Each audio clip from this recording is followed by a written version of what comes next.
Hi hello welcome back to our channel. నేను మీ లక్ష్మీ శ్రీనివాస్. అందరూ ఎలా ఉన్నారు? నేనైతే సూపర్గా ఉన్నాను. చాలా చాలా బిజీ సీజన్ స్టార్ట్ అయింది. చాలా బిజీగా ఉంది. కనీసం వీడియో షేర్ చేద్దాం వీడియో అన్నారు, ఏం టాపిక్ చేద్దాం అన్నారు టైం ఉండట్లేదు, అంత బిజీ ఉంది. నేను రోజుకొక టూర్ చేద్దాం అనుకున్నాను. నాకు 4 షాపులు ఉన్నాయి. దీని రిలేటెడ్ బిజినెస్లు ఏంటి అని మీతో డీటెయిల్గా షేర్ చేద్దాం అనుకుంటున్నారని టైం ఉండట్లేదు. కంపల్సరీ ఏదో ఒక టైం చూసుకుని అయితే అన్నీ షేర్ చేస్తాను. ఎందుకంటే ఒక్క దాని మీద కాకుండా దీనికి సంబంధించిన బిజినెస్లు కూడా ఉంటే ఎంత బాగుంటుందో మీకు చెప్తాము, వీడియో తీద్దాము అనుకుంటున్నాను. కంపల్సరీ వీడియో తీస్తాను త్వరలోనే. అందరూ అయితే బ్లౌజ్ కటింగ్ మాస్టర్తో చెప్పించండి అని అడుగుతున్నారు. నేను చెప్పించడానికి నేను రెడీ ఉన్నా, ఓపెన్ చేయడానికి మాస్టర్స్ రెడీ ఉండాలి కదా. నేను చెప్పించడానికి నేను రెడీ అనమాట. మన ఛానల్లోనే నేను అసలు ఎవరికైనా హెల్ప్ అవుతున్నాను ఎలా వచ్చింది. కాకపోతే ఏంటంటే మాస్టర్స్ వాళ్ళ టిప్స్ కానీ వీడియో తీయడానికి కానీ వాళ్ళ టిప్స్ చెప్పని వీడియో మీకు ఎందుకు యూజ్ అవ్వదు కదా. ఎందుకంటే మనకి వాళ్ళు కట్ చేసేటప్పుడు మళ్ళీ వాళ్ళు కట్ చేయరు. వాళ్ళు ప్రతిదీ ఒక టిప్ను ఫాలో అవుతూ కట్ చేస్తారు. అందుకోసం అంత పర్ఫెక్ట్ ఫిట్టింగ్ వస్తుంది. నేను ఆ టిప్ తెలియకుండా నేను వీడియో పెట్టినా మీకు వేస్టే కదా. అందుకోసం నేను పెట్టలేకపోతున్నా, సారీ అండి. కంపల్సరీ మన ఛానల్కి ఒక మాస్టర్ని ప్రిపేర్ చేద్దామన్న ప్లాన్లోనే నేనున్నా. అంటే మన ఛానల్కి ఒక మాస్టర్ని ఏది కట్ చేసిన లైవ్లో మీకు చూపించాలి అన్న ఒక ప్రయత్నంలో నేను ప్రయత్నం అయితే చేస్తున్నా. కంపల్సరీ నా కోరిక బలమైంది కాబట్టి ఎట్టి పరిస్థితుల్లో నెరవేరుద్దని ఆశిస్తున్నా. అందరూ ఏమని అడుగుతున్నారంటే మాస్టర్తోనే కట్ చేయించండి మేడం, వీడియో పెట్టండి మేడం అంటున్నాను. వీడియో పెడతా, కంపల్సరీ పెట్టగలదు. ఇప్పుడు కట్ చేసిన వీడియోని కానీ టిప్స్ వాళ్ళు ఓపెన్ చేయడం నేనేం చెప్పగలను చెప్పండి. అందుకోసమే మీరు నేను రోజు కట్ చేసేటప్పుడు ఏదైనా డిఫరెంట్ బ్లౌజ్ వస్తే వీడియో తీస్తున్నా, కానీ అది పెట్టడానికి వాళ్ళ టిప్ నాకే చెప్పట్లేదు. అలాంటప్పుడు మీకు ఎలా అర్థమవుతుంది? అందుకోసమే నేను కొంచెం డిలే అవుతుంది. మన ఛానల్కి నేను కొంచెం సబ్స్క్రైబర్స్ ఏర్పడితే మన ఛానల్కి ఒక మాస్టర్ని పర్సనల్గా పెట్టుకుందాం అనే ఆలోచన నాకు ఉంది. అంటే ఏది కట్ చేసినా అది మన ఛానల్లో ఓపెన్ అయ్యేటట్టు పెడదామని నాకు ఆలోచన అయితే ఉంది. కానీ అది ఎంతవరకు ఇదవుతుందో నాకు ఆచరణ సాధ్యమవుతుందా కాదనేది ఒక డౌట్ ఉంది. డౌట్ కాదు, నేను కొంచెం ఎట్లా అమౌంట్ ఇచ్చినా ఏది కట్ చేసినా మీ అందరికీ తెలిసేటట్టు పెడదాము అనే ఒక ఆలోచన అయితే ప్రయత్నం అయితే చేస్తున్నాను. ప్రయత్నం చేయటం అయితే పక్కా. అది టైం ఎప్పుడు అనేది మీరు కంపల్సరీ వీడియోస్ చేయాలి. యూట్యూబ్లో ఎవరు చేయని పని నేను చేయాలనే ఉద్దేశంతోనే నేను మీ ముందుకు వచ్చాను. హెల్ప్ చేయటం అయితే పక్కా. అది ఎప్పుడు అనేది టైం ఎంత తొందరగా వస్తే అంత తొందరగా మన పర్సనల్గా ఒక మాస్టర్ని ఏర్పాటు చేసుకోవాలనే ఆలోచనలోనే నేను ఉన్నాను. ఒకటండి, ఇప్పుడు మాస్టర్ అయితే ఇట్లా కొలతలు తీసుకుంటారు, దాని మీద రాసుకొని దాని ప్రకారం కటింగ్ చేసుకుంటూ పోతారు. అసలు ఇవాళ టాపిక్ ఏంటంటే మేడం అందరూ నన్ను ఏమైనా మీకు ఫైనాన్షియల్గా మీరు అన్ఎలిజిబిలిటీలు ఉన్నాయి కాబట్టి మీరు ఏదనుకున్నా చేయాలనుకుంటున్నారు. అది తప్పని నా దగ్గర ఉన్న బలమైన కోరిక తప్ప నేను ఫైనాన్షియల్ కోటీశ్వరాలని ఏమీ కాదు నేను. ఎందుకంటే 2017-18 నుంచి నేను ఈ షాప్ పెట్టడానికి 1 సంవత్సరం పాటు ఆహర్నిశలు చేస్తేనే ఈ షాప్ స్టార్ట్ అయింది. ఇది అందరూ నా ఓన్ షాప్ అనుకుంటున్నారు, కానీ ఇది నా ఓన్ షాప్ కాదు. నాకు 3 పార్ట్నర్స్ ఉన్నారు దీంట్లో. ఎందుకంటే నేను ఈ షాప్ స్టార్ట్ చేసేటప్పుడు జీరో బడ్జెట్ అనమాట. నా దగ్గర టాలెంట్ అనే ఒక అర్హత తప్ప ఏ అర్హత లేకుండా ఉండేది. కరోనా ముందు కొంచెం నేను షాప్ బిజినెస్ పెట్టి కొంచెం లాస్ చేశాను. అందుకోసం మా వాళ్ళు నువ్వు వద్దు, నువ్వు హౌస్ వైఫ్గా ఉంటే బాగుంటుందని నన్ను ఫైనాన్షియల్గా ఎంత అంటే అంత టైట్ చేశారు. కనీసం నాకు ఒక 1/2 kg వరకు గోల్డ్ ఉంది. ఆ గోల్డ్ నాకు బిజినెస్ అంటే పిచ్చి కదా. ఈ గోల్డ్ని కూడా ఎక్కడ ఇన్వెస్ట్ పెట్టి ఇబ్బంది చేస్తాను అన్న ఒక రీజన్తోనే మామూలుగా ఏంటంటే ఒక్కడే అబ్బాయి జాబ్ చేస్తుండు, నువ్వెందుకు కష్టపడాలి, హౌస్ వైఫ్ లాగా ఉండొచ్చు, హ్యాపీగా ఉండొచ్చు, నీకెందుకు ఈ బిజినెస్లు అని వాళ్ళ ప్రేమ అనమాట. అది నా మీద నా అపనమ్మకం రాదు, ప్రేమ. ఎందుకంటే మా చెల్లెలు కానీ మా మరదల్స్ వీళ్ళందరూ కూడా హౌస్ వైఫ్గా ఉండి లైఫ్ని జాలీగా ఏంటంటే టైం టు టైం హోమ్ మేకర్గా ఉంటూ వాళ్ళ లైఫ్ని ఇలా ఉంటున్నారు, ఎంజాయ్ చేస్తున్నారు, నువ్వెందుకు ఎంత రెస్ట్ చేయడం అనేసి మా ఇంట్లో అభిప్రాయం అనమాట. నన్ను ఎంత టైట్ చేశారంటే అంత టైట్ చేశారు. కనీసానికి బంగారం కూడా రివీల్ చేయని అంత టైట్ చేశారనమాట. ఎందుకంటే నేను బంగారం ఏమైనా పెట్టేసి ఏమైనా బిజినెస్లోకి వస్తున్నానని. వాళ్ళని టైట్ చేసినంత మాత్రం నా మైండ్ అయితే అలా లేదు. నేను ఇంట్లో ఉండి ఖాళీగా ఉంటుంది అని చాలామందికి టైలరింగ్ నేర్పిస్తూ ఉండేదాన్ని. ఎంతమంది జాయిన్ అయితే అంతమందితో అడిగాను ఇట్లా నాకు ఒక ప్లాన్ ఉంది, ఇలా బిజినెస్ చేద్దాము, ఇట్లా బాగుంటుంది అన్నీ మనమే నేర్చుకొని మనమే పెడదామని చాలా మందితో నేను నా ఐడియాని షేర్ చేసుకునేదాన్ని. కానీ ఒక 100 మంది స్టూడెంట్స్ జాయిన్ అయితే అందరు కూడా అమ్మ మేడం దగ్గరికి వెళ్తే కటింగ్ నేర్పడమేమో రాని, స్టిచ్చింగ్ నేర్పడమేమో రాని, మన డబ్బులు దండ చేసేటట్టుందని చాలామంది డ్రాప్ అయిపోయారు. అయినా నేను నా ఆశని, నా కోరికని అయితే మానుకోలేదు అనమాట. ఒక సంవత్సరం వచ్చిన స్టూడెంట్స్ అందరితో చెప్పేదాన్ని, వచ్చిన స్టూడెంట్స్తోని, కస్టమర్లతోని, అందరితో కూడా నాకు ఈ ఐడియా ఉంది. ఇలా యూటిలైజ్ చేస్తే బాగుంటుంది, దీనికి ఇంత ఇన్వెస్ట్మెంట్ ఖర్చు అవుతుంది, మనం మనిషిని తీసుకొని పెట్టుకుందాము అంటే అందరు పొత్తులో బిజినెస్ అనగానే అమ్మ ఎలా ఉంటుందో అనేసి అందరూ పొత్తులో బిజినెస్ అంటమే డ్రాప్ అయిపోయేవాళ్ళు. ఎందుకంటే చాలా రిస్కులు ఉంటాయి, ఆ రిస్క్ ఫేస్ చేయడానికి మేము సిద్ధంగా లేమనేసి. అలా ఒక సంవత్సరం ఎక్కువ టైమే పట్టింది నాకు.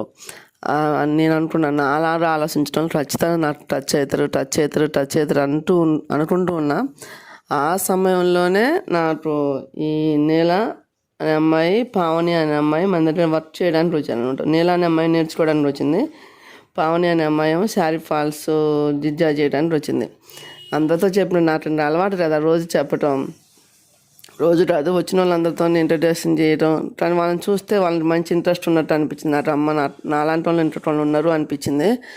ఇంకా అయితే వాళ్ళతో ఇట్లా డీటెయిల్గా చెప్పాను అనమాట. ఇట్లా బొటిక్ స్టార్ట్ చేసి కంప్యూటర్ ఎంబ్రాయిడరీ అన్నీ కలిపి పెడితే చాలా బాగుంటుంది, శారీ రోలింగ్ అన్నీ కలిపి పెడదాము మనమే, చాలా బాగుంటుంది అని చెప్పాను. ఫస్ట్లో కొంచెం వాళ్ళకి అర్థం కానట్టున్న తర్వాత నా క్యారెక్టర్ నేను నేర్పించేటప్పుడు నేను ఉండే విధానము, నేను ఉండే జెన్యూనిటీ చూసి వాళ్ళ ఇంట్లో ఫ్యామిలీతో కూడా డిస్కషన్ చేసి వాళ్ళ హస్బెండ్స్ కూడా వచ్చి షాప్ దగ్గర వచ్చి మాట్లాడారు. ఏమనంటే ఇట్లా అనుకుంటున్నాను, ఏదైనా సరే నేను ఫైనాన్షియల్ దీన్ని డీల్ చేయడానికి ఫైనాన్షియల్ సపోర్ట్ కంపల్సరీ కావాలి, ఇంత ఖర్చు అవుతుంది, మనం అందరం షేర్ చేసుకుందాము అనేసి చెప్పాను. వాళ్ళ హస్బెండ్స్ కూడా ఓకే అన్నారు. మేము అనుకున్నాం 7 to 8 lakhs వరకే ఇన్వెస్ట్ పెడదాము అనుకున్నాము. వాళ్ళు కూడా ఓకే అన్నారు. వాళ్ళని ఓకే అనటం ఒకవైపు ఓకే హ్యాపీని ఇచ్చింది. కానీ వాళ్ళ బడ్జెట్ రెడీ వాళ్ళకి, నా బడ్జెట్ మాత్రం 0 బడ్జెట్. ఓకే 50% లైన్ క్లియర్ అయిందని ఒక హ్యాపీ ఒకవైపు. కానీ నా బడ్జెట్ ఎలా నేను ఏర్పాటు చేసుకోవాలి, నాకు ఇంట్లో ఎంత టైర్ చేస్తున్నారు, నేను ఎలా అనేసి ఒకవైపు. ఆ క్రమంలోనే చాలామందిని ఈ విషయంలో కూడా మళ్ళీ చాలామందిని టైం తీసుకొని చాలామందిని గ్యాదర్ చేశా. ఎవరైనా పర్సనల్ చిట్టి కట్టేటోళ్ళని వాళ్ళని గ్యాదర్ చేశా. నాకు మరి లట్ అంటే నేను నమ్మను, కాకపోతే లట్టీలే ఒకళ్ళు పరిచయం అయ్యారనమాట. 5 లక్షల చిట్టి నెలకి 12,000 పే చేయాలి. అయితే ముందే కమిట్మెంట్ అయితే తీసుకుంటే మనకి 3+ వస్తాయి అనమాట. 30 నెలలు 5 నెలల చిట్టి. మనం ముందే కమిట్మెంట్ అయితే తీసుకుంటే మనం ఎప్పుడు కట్టేది 12,000 కట్టాలి. కానీ ముందే కమిట్మెంట్ అయితే తీసుకుంటే 330, 320 అలా వస్తాయి. మొదటి నుంచి తెలుస్తున్నారు, మాకు కొంచెం దూరం బంధువే. తనతో చెప్తే సరే అట్లా అనేసి తను ఇస్తున్నాను ఒప్పుకుంది. కాకపోతే కొంచెం లేట్ అవుతుంది, కనీసం 3 months రన్ అయిన తర్వాత నేను ఇస్తాను అనేసి అంది. సరేలే ఒక దారి అయితే దొరికింది కదా, మనం ఈ 12,000 కట్టడానికి నా దగ్గర అయితే వర్క్ ఉంది. ఎందుకంటే ఆల్రెడీ నేను నేర్పిస్తూ ఉన్నాను కదా, ఆ డబ్బులతోనైతే ఆ చిట్టి స్టార్ట్ చేశాను. ఆ విధంగా నా జర్నీ స్టార్ట్ అయిందనమాట. అంటే ఆ అమ్మాయి దగ్గర 3 lakhs తీసుకొని వాళ్ళు మిగతా డబ్బులు వాళ్ళు మిగతా పావని నెల వాళ్ళు ఏర్పాటు చేస్తారు. అది ఆ 3 lakhs స్టార్ట్ అని కూడా వీళ్ళు ఇచ్చిన తర్వాత నాకు 2 months తర్వాత ఆ అమౌంట్ నా చేతికి వచ్చింది. 2 months కూడా వీళ్ళు ఇచ్చిన డబ్బులతో మిషనరీస్ అవన్నీ ఆర్డర్ పెట్టి నేను అమౌంట్ లేక డిలే చేసుకుంటూ వచ్చి చివరికి అంటే మనం ట్రైనింగ్ తీసుకోవాలి, ట్రైనింగ్ అన్నీ పర్ఫెక్ట్ అవ్వాలని చెప్తూ వచ్చు. నా దగ్గర అమౌంట్ లేక చేస్తూ వచ్చు. చివరి అనుకున్న దానికన్నా కూడా షాప్ కూడా చాలా లేట్ అయింది, అంటే నాకు అమౌంట్ చేతికి అందట. అలా 2022 December 4th ఈ అలంకృత షాప్ అనేది ఓపెన్ అయింది. మీరు పాంప్లెట్ కూడా ఓపెనింగ్ ఆహ్వానం పాంప్లెట్ కూడా మీరు పెడతాను. అదొక పార్ట్ అనమాట. మా ఇంట్లో వాళ్ళకి ఇవన్నీ తెలియదు. మాకు తెలిసింది ఏంది, నేను వాళ్ళ షాప్ పెట్టుకుంటున్నారు, నేను కటింగ్కి వెళ్తున్నాను అంతే. వాళ్ళకి తెలిసిందే. ఎందుకంటే నేను షాప్ పెడుతున్నానంటే కనీసాన్ని నన్ను బయటకు వెళ్ళడానికి పంపించడానికి కూడా మా ఇంట్లో ఒప్పుకోరు. అలాంటి సిచ్యువేషన్లో నేను ఉన్నాను అనమాట. అంత కష్టపడి స్టార్ట్ అయితే చేశాము.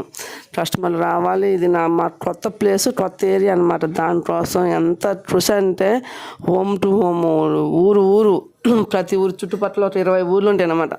ప్రతి సండే ప్రతి ఊరికి వెళ్ళేసి ఇలా స్టిచ్ చేస్తాము మేము.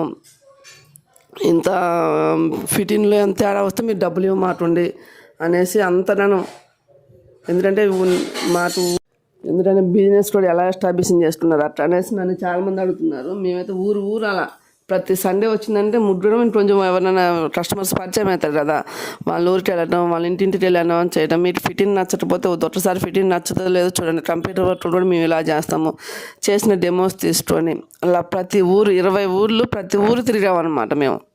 ఎందుకంటే తెలియదు, మేము పెట్టిన కొంచెం లోపల పెట్టినాం, సెంటర్లో పెట్టలేదు ఫస్ట్ షాపు రెంట్కి భయపడి. ఎందుకంటే నేను వాళ్ళకి బాగా భరోసా ఇచ్చాను, వాళ్ళిద్దరు ఫ్యామిలీ స్టోరీ. ఎందుకంటే వాళ్ళు నా మీద డిపెండ్ అయ్యి బిజినెస్లోకి వచ్చారు కాబట్టి పూర్తి రెస్పాన్సిబిలిటీ నా మీదనే ఉంటుంది అనేసి ఎట్లా ఎస్టాబ్లిష్ చేయాలి, వచ్చిన వాళ్ళు ప్రతి ఒక్కరికి వాట్సాప్ స్టేటస్లో ఇంకా అట్లా కనీసానికి మన షాప్ రన్ ఫస్ట్లో డిసెంబర్ 22 డిసెంబర్ 4న అయింది. జనవరి దాకా చాలా డల్గా ఉందన్నమాట. అప్పుడు సీజన్ లేదు, అన్సీజన్. జనవరి నుంచి అయితే సీజన్ స్టార్ట్ అయింది.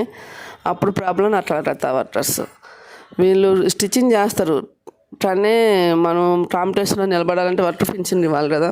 ఇంకా అప్పుడు ఫస్ట్లో ఒక అబ్బాయిని అయితే ఓటీట్ అనమాట, అంటే సాయంత్రం ఏరియా షాప్లో చేసి మనకి ఎలా ఉంటుందో తెలియదు, శాలరీస్ ఎలా ఉంటారో అప్పుడు ఈ ఫీల్డ్ నేను కొత్త కదా నాకు తెలియదు అనేసి ఓవర్ టైంకి గంటకి 100 రూపీస్ ఇచ్చి ఓవర్ టైంకి పిలిపించుకునేదాన్ని మద్రం స్టిచ్చింగ్ రోల్ అని.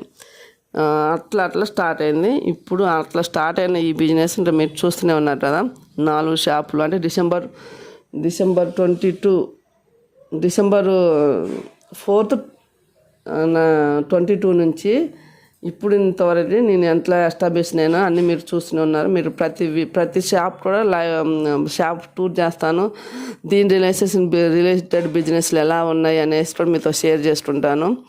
ఎందుకంటే నన్ను అందరూ ఒకటే అడుగుతున్నారు, మీరు ఫైనాన్షియల్ ఫ్రీడమ్ ఉంది కానీ మీరు ఏ ఆటైనా ఆడుతున్నారు అన్నట్టు నాతో ఫోన్ చేసి అంటున్నారు. అలా కాదని ఫైనాన్షియల్ ఫ్రీడమ్ ఒకటైతే ఉంటే బిజినెస్ బాగుంటుందని ఒకటైతే బలమైన కోరిక వీటన్నిటిని దాటేసిద్ది అనమాట. బలమైన కోరిక మనలో చెయ్యాలని తపన అనేది మనలో ఉంటే ప్రయత్నం ఖచ్చితంగా చేస్తాము. మనం దానికోసమే మన సబ్కాన్షియస్ మైండ్ కూడా దానికి రిలేటెడ్ పర్సన్నే ఎత్తుక్కుంటూ ఉంటుంది అనమాట. ఎప్పుడు మన కోరిక ఏది ఉంటుందో మన సబ్కాన్షియస్ మైండ్ కూడా అది చేయడానికి ప్రయత్నిస్తూ ఉంటుంది. నేను చాలామంది అంటే నేను ఖచ్చితంగా చెప్పాలి, ఎందుకంటే నేను ఏదో కోటీశ్వరాన్ని డబ్బులు ఎట్లా ఇసిరేసి తీసుకుంటున్నాను రాడు ఆమెకు పాసిబుల్ అవుతుంది అనుకునే భ్రమలో చాలామంది ఉన్నారు. అలా కాదు, నేను 0 బడ్జెట్ అనమాట. ఇప్పటికి కూడా నేను ఎందుకంటే స్టార్ట్ అయ్యి 12 నెలలు మొత్తం మీద ఒక 16 నెలలు చిట్టి కట్టిన. ఇంకా 16 నెలలు చిట్టి కట్టేది కూడా ఉంది. నేను ఆ ఫస్ట్ తీసుకున్న అప్పుటే స్టార్టింగ్లో తీసుకున్న అప్పుటే నేను ఇంకా 16 నెలలు చిట్టి కట్టేది కూడా ఉంది. ఇంకా అంటున్నారు నువ్వు ఫ్యాబ్రిక్ అవన్నీ పెట్టుకున్నారు కదా, నీకు ఎక్కువ డబ్బులు ఉన్నాయి రాదంటున్నారు. కాదండి, ప్రతి వారము మేము చేసిన శ్రమలోంచి 5,000 తీసి సరుకు తెచ్చుకుంటాను అనమాట. నేను ఒకటేసారి లక్షలు వేసుకునేంత ఫైనాన్షియల్ ఫ్రీడమ్ నాకు లేదండి. అందరూ అనుకునేటట్టు అసలు కానే రాదు. మీరు ఒకసారి మీరు ఎవరైనా షాప్ పెట్టాలనుకున్న పర్సనల్గా విజిట్ చేయండి. కొంతమంది అయితే ఫోన్ చేసి అడుగుతున్నారు షాప్లో ఈ రోజు ఉంటారా అట్లా అనేసి. ఇది మాది జెన్యూన్ అండి, షాప్ అనేది జెన్యూన్. మేము చెప్పే నా ఛానల్లో చెప్పే ప్రతి మాట జెన్యూన్లో ఉంటే చాలామంది నిలబడడం అంటున్నారు. నేను నిలబడమా అనేది నాకు నేను కోరుకునేది అది కాదు. నేను ఎవరికైనా పడనా అనేది ఇంపార్టెంట్. నేను జెన్యూన్గా ఉండి అన్ని నిజాలు చెప్తే నిలబడనేది నాకు ఇంపార్టెంట్ కానే కాదు. నేను చెప్పేది ఏంటి, నా కోరిక ఏంటి, నేను ఎవరికైనా ఉపయోగపడటం అన్నదే నా ముఖ్యమైన అంబిషన్. కాబట్టి మీరు ఎప్పుడు ఏ టైం వచ్చినా షాప్ ఓపెన్ చేసే ఉంటుందండి, సండే తప్ప. సండే కూడా తీస్తాం సీజన్లో అయితే. అందరూ అడుగుతున్నారు మీ షాప్లో చూడాలనుకుంటున్నాను మేడం అంటే, సబ్స్క్రైబర్స్ అడుగుతున్నారు అనమాట ఎలా ఉంది అనేసి. అలాంటిది ఏం లేదండి, మేము ఏదో షాప్ యూట్యూబ్లో వీడియో కోసం బయటకు వెళ్ళి వీడియోలు తీసి వేరే షాప్లో తీసి పెట్టేట్టు కాదండి. మీరు ఎప్పుడు వచ్చినా అదే అడ్రస్, షాప్ మార్చినా ఒకవేళ మార్చే అవకాశం ఉన్నప్పుడు మీరు షేర్ చేసుకుంటాను. షాప్ ఉన్న అడ్రస్ అదేనండి. నేను డిస్క్రిప్షన్లో అడ్రస్ మొత్తం ఇస్తున్నాను, చూడండి. మీరు ఎప్పుడైనా విజిట్ చేయండి, పర్సనల్ కలుసుకోండి. ఇంకా ఎక్స్పీరియన్స్ ఉన్నాయి అనమాట. వీడియోలో కూడా షేర్ చేయలేని ఎక్స్పీరియన్స్ చాలా ఉన్నాయి. కాబట్టి నా జీవితం ఏం పూలబాట కాదండి, నా జీవితం పూలబాటే. నా బిజినెస్ అయితే పూలబాట కాదండి. దానికోసం చాలా కృషి చేశాను, చాలా అహర్నిశలు కష్టపడ్డాను. దయచేసి నన్ను ఎవ్వరూ నేను ఏదో డబ్బులు విచ్చలవిడిగా పెట్టి మీ ముందుకు వచ్చాను పెద్ద కోటీశ్వరం అంటుంది తప్పుడు అయితే నన్ను అస్సలు అనుకోవద్దు. ఎందుకంటే ఇవన్నీ చెప్పేది బిజినెస్లో రావాలనుకున్న వాళ్ళకి కొన్ని అపోహలు ఉంటాయి అన్నమాట.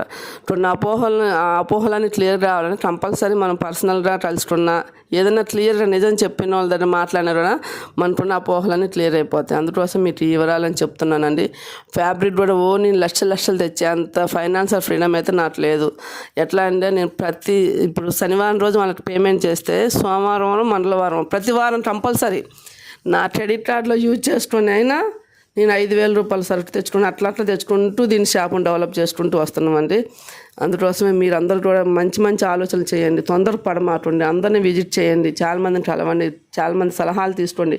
కానీ మీ ఓన్ ఒపీనియన్ మాత్రం పక్కన పెట్టద్దు. ఎందుకంటే బయట వాళ్ళ సలహా తీసుకున్నప్పుడు మన ఓన్ పక్కకు వెళ్ళిపోద్ది. అలా కాకుండా నీ కోరిక బలమైనదే ఉండాలి. బిజినెస్ చేయడం అనేది నీకు లక్ష్యమై ఉండాలి. అలాంటప్పుడు మాత్రమే బిజినెస్లో కష్టం వచ్చినా నష్టం వచ్చినా భరించగలుగుతాం. మనకి ఫ్యాషన్గా ఉంటేనే ఎన్ని కష్టాలైనా అనుభవిస్తాం అన్నమాట. ఏదో టైం పాస్కి వస్తే మాత్రం బిజినెస్లో రాణించలేమండి. ఎవరైనా ఎప్పుడైనా మా షాప్ని విజిట్ చేయొచ్చు, పర్సనల్గా మాట్లాడవచ్చు. అందరికీ అందుకే నేను ఇచ్చేది 6300149015 ఈ నెంబరేనండి. పర్సనల్ ఫోన్ చేసినప్పుడు నేను అందరు సబ్స్క్రైబర్స్తో మాట్లాడుతున్నాను. ఎందుకంటే నేను వాళ్ళు డిసప్పాయింట్ అవ్వాలి. నేను బిజీగా ఉంటున్నా కానీ ఒక్క నిమిషం మాట్లాడదాం అనేసి వాళ్ళతో మాట్లాడుతున్నానండి. అందుకు లైక్ చేయండి, షేర్ చేయండి, కామెంట్ చేయడం మాత్రం మర్చిపోకండి. Bye friends, thank you for watching. ఇంకా మంచి వీడియోస్తో మేము ఎందుకు వస్తాను.